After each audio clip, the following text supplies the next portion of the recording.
They were known as the most respected family in Holcomb, Kansas, peaceful, generous, and beloved by everyone who knew them. But on a quiet November night in 1959, something entered their home, something far darker than anyone in that small town could have imagined. What happened inside the Clutter residence would not only shake the entire country, it would leave behind echoes that some say can still be felt today. This is the haunting story of the Clutter family murders that in the 1950s, Holcomb, Kansas, was the kind of place where time seemed content to move just a little slower. Wheat fields stretched endlessly in every direction, the horizon dissolving into a soft golden haze. The scent of earth lingered in the air, carried by a gentle wind that hummed across the plains. Children rode their bicycles until dusk, neighbors talked over white picket fences, and doors were rarely locked. Even at night, the center of this quiet landscape stood the Clutter family home. A large, well-kept farmhouse sitting on River Road. It wasn't extravagant, but it radiated stability, care, and a certain kind of warmth. Its owner, Herbert William Clutter, was a man of exceptional discipline. Tall, with a calm expression and an unwavering sense of purpose, he was respected across Finney County not just for his success as a farmer, but for his reputation as a man of integrity. His wife, Bonnie, was gentle, soft-spoken, and artistic. Their daughters, Nancy and Beverly, were bright and ambitious. Their sons, Kenyon and Ivana, were equally loved, though only one of them still lived at home. The Clutters were the kind of family people pointed to when they spoke about good American values. They embodied kindness, generosity, and faith. But beneath all the warmth and peace of Holcomb, the wind was beginning to shift, and on one cold November evening in 1959, that wind would carry something into town.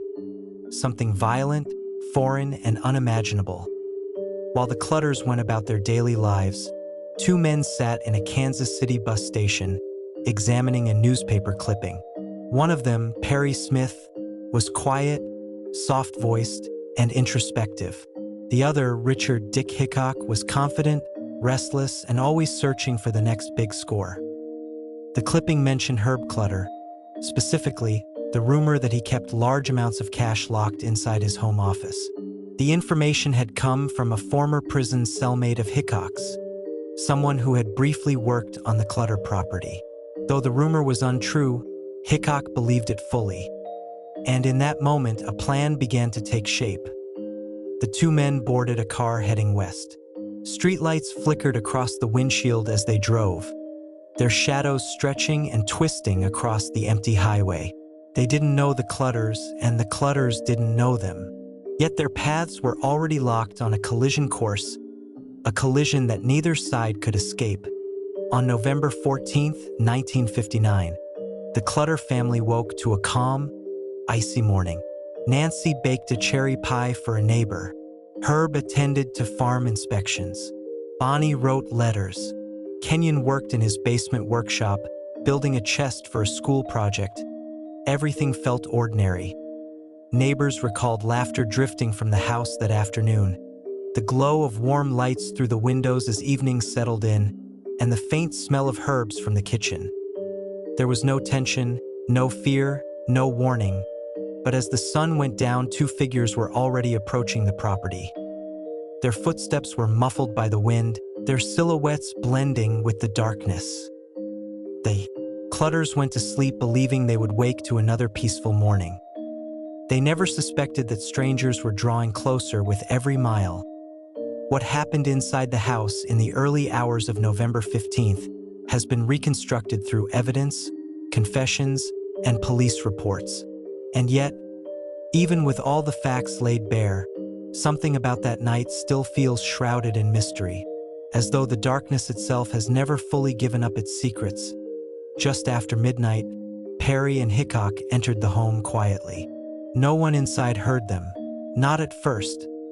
What followed was a series of chaotic, desperate, and senseless decisions driven by the realization that there was no cash in the house. The two intruders searched room after room, growing more agitated, more reckless, more frantic. The Clutters were awakened one by one. We won't dwell on the explicit details. This is not that kind of story. But the truth remains. A horrific crime unfolded in that farmhouse. A crime that would horrify the nation and leave an entire community struggling to comprehend how such an atrocity could strike people so gentle, so kind, and so undeserving of such tragedy. And when it was over, Perry and Hickok stepped back into the night and vanished into the vast, silent plains of Kansas. The Clutter home, so full of life the day before, had fallen into a darkness that no sunrise could ever fully undo. The next morning, Holcomb stirred awake. Neighbors noticed something strange. No one had seen the Clutters all morning. No movement in the yard. No sound from inside. It wasn't like Herb to miss appointments or skip Sunday service. Two friends of Nancy's approached the house, expecting to pick her up for church. The door was unlocked, and once inside, they sensed immediately that something was wrong. One of them whispered, "It's too quiet." Within minutes, Sheriff Earl Robinson arrived. What he found inside the home would stay with him for the rest of his life.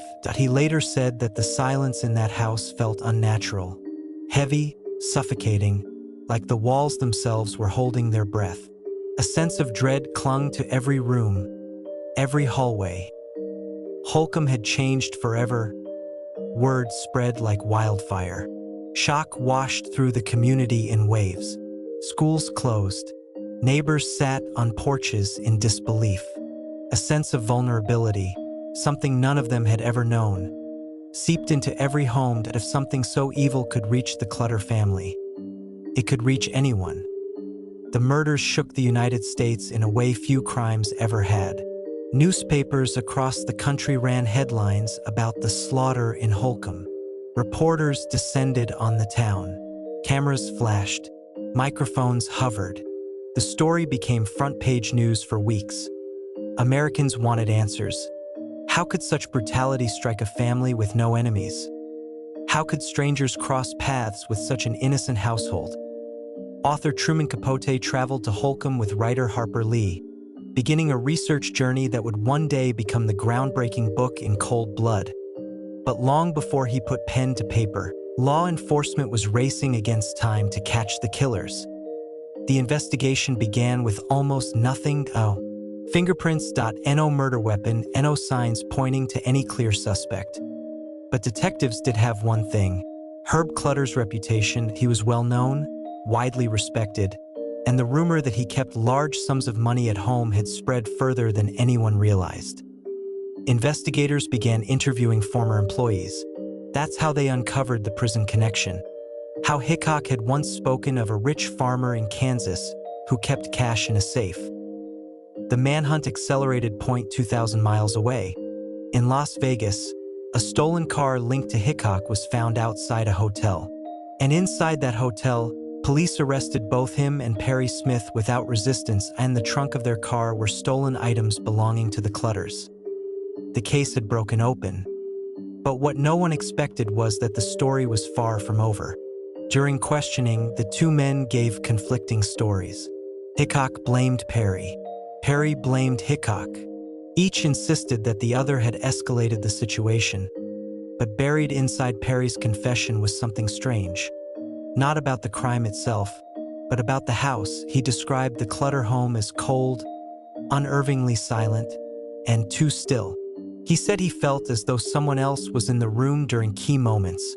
Although no one was. He mentioned shadows moving wrong, and a presence he couldn't explain. Was it guilt, stress, or something else? Investigators didn't dwell on those comments. But over the years, more people would echo similar experiences inside the Clutter residence. After the crime, the Clutter home sat empty for months. Reporters visited occasionally, drawn by the grim fame of the place. Deputies patrolled the property, often refusing to enter alone. Locals whispered that the house felt different now. Not cursed, not haunted in a theatrical way, just wrong. Visitors described an unnatural heaviness in the air, as if the house itself grieved. One officer said he heard footsteps upstairs while standing alone in the kitchen. Another described hearing a woman's voice humming softly, a tune no one could identify.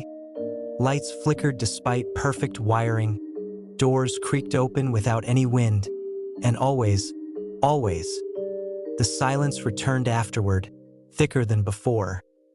Whether these stories were manifestations of trauma or signs of something spiritual, no one could say. But one thing was clear: the house no longer felt like a home. The trial of Hickok and Smith became one of the most publicized court cases in Kansas history. Thousands followed every moment through newspapers and radio.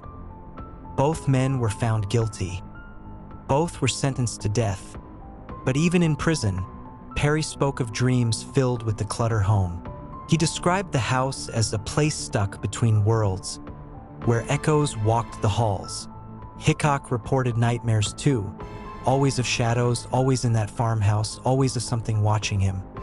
Were these the natural consequences of guilt?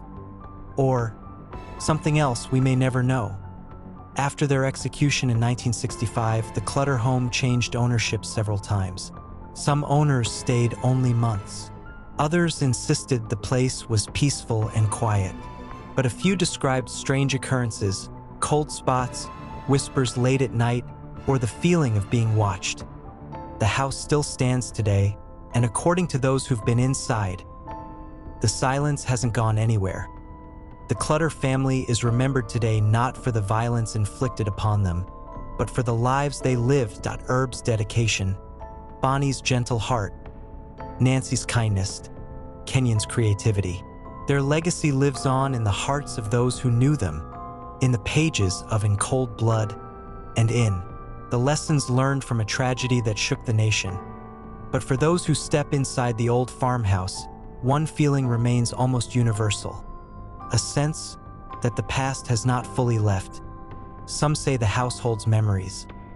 Others believe it holds something deeper, something that lingers between shadows and silence. But whether or not the Clutter home is truly haunted, one thing is certain: the story of that family will never fade. Rarely appears with warning. It doesn't always knock.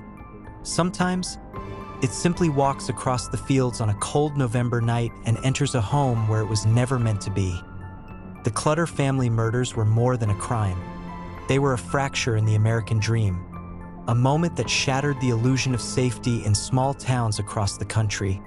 And long after the investigation ended, long after the trials were over, long after the cameras left Holcomb, something remained. A whisper in the hallway, a shadow on the stairs, a silence that feels just a little too heavy. Some stories never truly end, and this is one of them.